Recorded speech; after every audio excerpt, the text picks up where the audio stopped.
What is up, guys? It's your boy Falcon back again, and today I'm going to show you how to check your ball joints on your Ford F-150, Expedition, Excursion, F-250, or anything like that you have with this body frame, which they all use the same thing.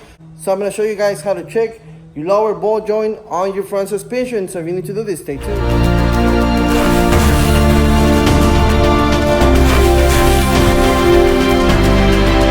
Okay guys, so today we're working on a 2005 F-150, but basically everything that is an F-150, F-250s, Expedition, Excursions, they all have the same style suspension that we're going to be checking on today. We're going to be checking for the lower ball joint.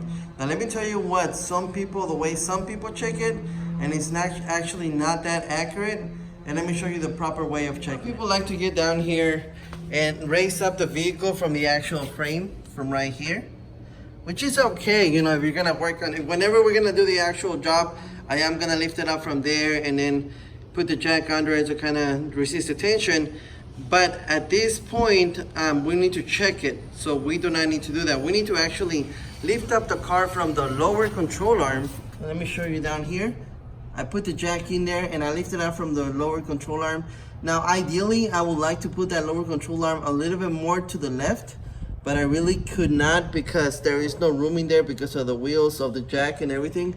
So it's not completely secure in there. So I am not gonna get under the vehicle. This is just to check the ball joint right there. So now that it's jacked up, it doesn't have to be too high up. I mean, I have it maybe an inch or 2 inches off of the ground. As you can see, all the other three wheels are on the ground, but here it is. So here, let me show you how to check it. A lot of people like to get in here and put their hand on the 12 and 6 o'clock position and wiggle the tire back and forth. If the ball joint is bad enough, that will show you if your ball joint is bad. But if it's not that bad, it hasn't gotten to that point, most likely you're not gonna feel it. But let me show you the way most people check it. So there it is. I'm gonna try to move it.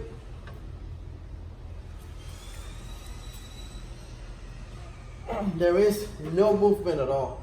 So if I was gonna check it that way, I would have said, no, your ball joint is good. But the proper way of checking it is you grab a pry bar and we're gonna put it down here and we're gonna lift up from the bottom. Now you will see some movement from the tire compressing a little bit because, you know, the air tire and everything. But hopefully you guys can actually see the actual rim moving up and down a little bit, and that's actually when you can see the bad ball joints. And let me show you.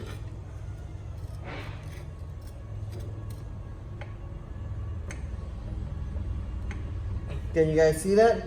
You can see when this flexes, but you can also see the actual rim kind of thump up and down, up and down.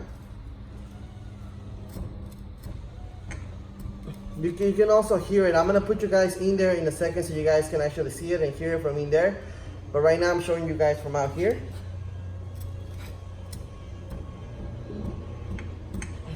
There it goes. Now let me get you guys down there and show you guys the way it looks from behind it. I do feel some movement, but it feels very, very small. But I'm hoping that you guys can see it with the camera down there. So here it goes.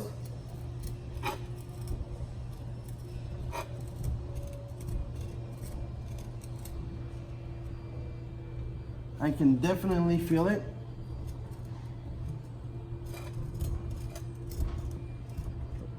I'm hoping that you guys can see it, the actual ball joint going up and down.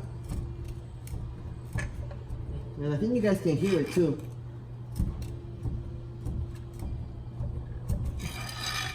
There it goes.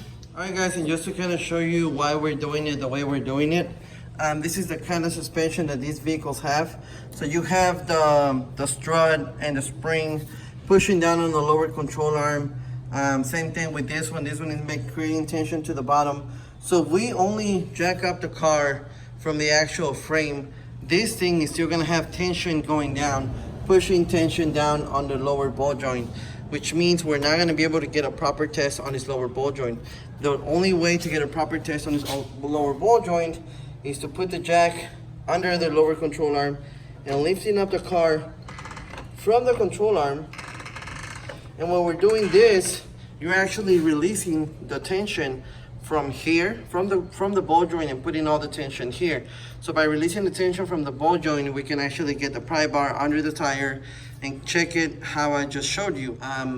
But for that test, you need to have the tire on. It's just easier to get the pry bar down there and to push it up from the tire. Another way of testing it here with the tire off, I have a jack stand on the beam over there. I lifted it up from there. I have the jack stand over there just to be safe. I took the tire off. Then I put the jack here, lifted it up from here to release the tension from the lower ball joint and the upper ball joint.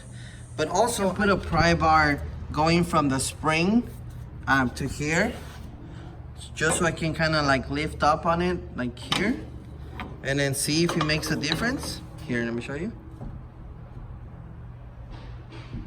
I don't know if you guys can see it, but it definitely is moving, and the movement is coming from down here. So let me see if I can get you guys a better angle. But with this, remember, we do have the tire off. You can still check it with the tire on, but this procedure doesn't work all the time, but it looks like it's working now.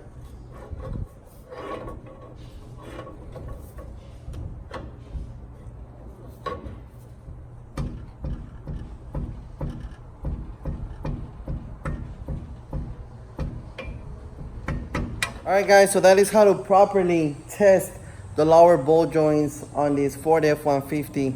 Like I said, make sure that you guys jack it up from the actual lower control arm and not from the frame, because you're not going to get an accurate reading. It might show that it's okay, or if you only do the 12 and 6 o'clock test, it might show that it's okay, but as you guys saw, it's actually bad, and that's because we put the pry bar right under the tire itself. Alright guys, so I really hope you found this video helpful. Don't forget a thumbs up, subscribe, hit that bell for me, share the channel. I will catch you guys in my next video. Thank you for watching, and you guys have yourselves a great day.